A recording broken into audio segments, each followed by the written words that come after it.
Sir सैनिक school में जब बच्चा जाता है प्रिपरेशन करने के लिए, तो मैं आपसे जानना चाहता हूँ वो कितनी बार पेपर दे पाएगा?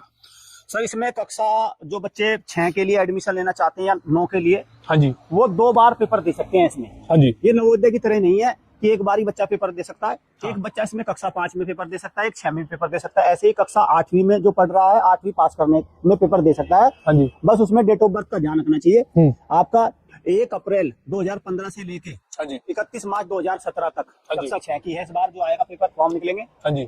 और 1 अप्रैल 2012 से लेके 31 मार्च 2014 वो कक्षा 9 के बच्चे 2 बार इसमें पेपर दे सकते हैं। तो सर ये आप बोल रहे हो कि 2 बार बच्चा पेपर दे पाएगा, फॉर एग्जाम्पल पहली बार बच्चे का नहीं हुआ है, तो दूसरी बार जो चांस मिलता है तो पेरेंट्स को लगता है कि मेरे बच्चे की 1 साल वेस्ट हो जाएगी, तो उसमें आपका क्या मानना है?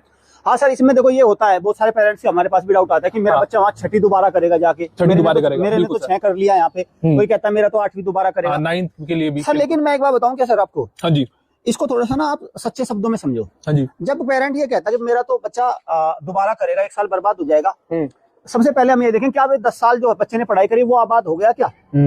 ये देखो, जब एग्जाम में बच्चा मान के चलो 130, 140, 150, 60 नंबर लाया, हाँ जी, जब तो वो कहता है दोबारा पेपर देना है। बिल्कुल, अगर वो पहली बार ही पास हो जाए तो दोबारा देने की जरूरत क्या है? इसका मतलब ये हो गया कि सर वो पेरेंट इसको ज्यादातर कहता है जिसने 10 साल की पढ़ाई का जब हमने उसका रिजल्ट देखा तो कोई खास मिला नहीं, एक सामान्य से भी नीचे का मिला, वो इसको ज्यादा बताता है कि मुझे बर्बाद नहीं करना भाई। इसको अब जैसे कक्षा 9 के बच्चे की बात कर लो, हाँ जी, कोई बात नहीं है भाई, मान के चलो मिलिट्री स्कूल में तो 3-4 साल अच्छी पढ़ाई करेगा, बिल्कुल सर, और अच्छे से पास करके जाएगा, पेपर पढ़ के जाएगा। हाँ। कोई पेरेंट कहता है जल्दी से मेरा बच्चा 9वीं कर ले, 10वीं कर ले, कोई बात नहीं, 12वीं के बाद जल्दी घर आ जाएगा। मैं तो कहता हूँ सर, मैं तो स्पष्ट बता रहा हूँ सर, इसमें 9वीं 10वीं 9वीं के बच्चों की बात बता रहा हूँ मैं, और बहुत सटीक बात बताऊंगा भाई। इसको कोई अपनी उसमें निजी उसमें मत ले।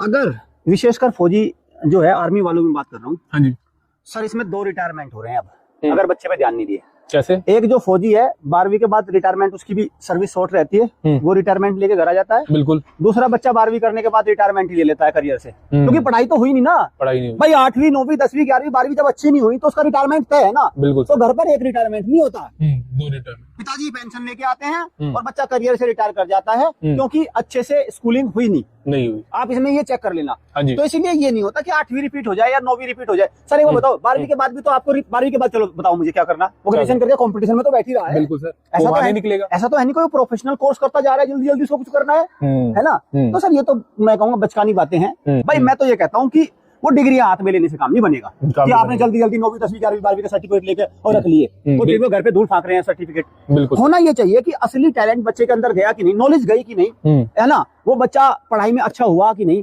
वो उसके रोजगार को, वो उसकी सक्सेस को तय करेंगे।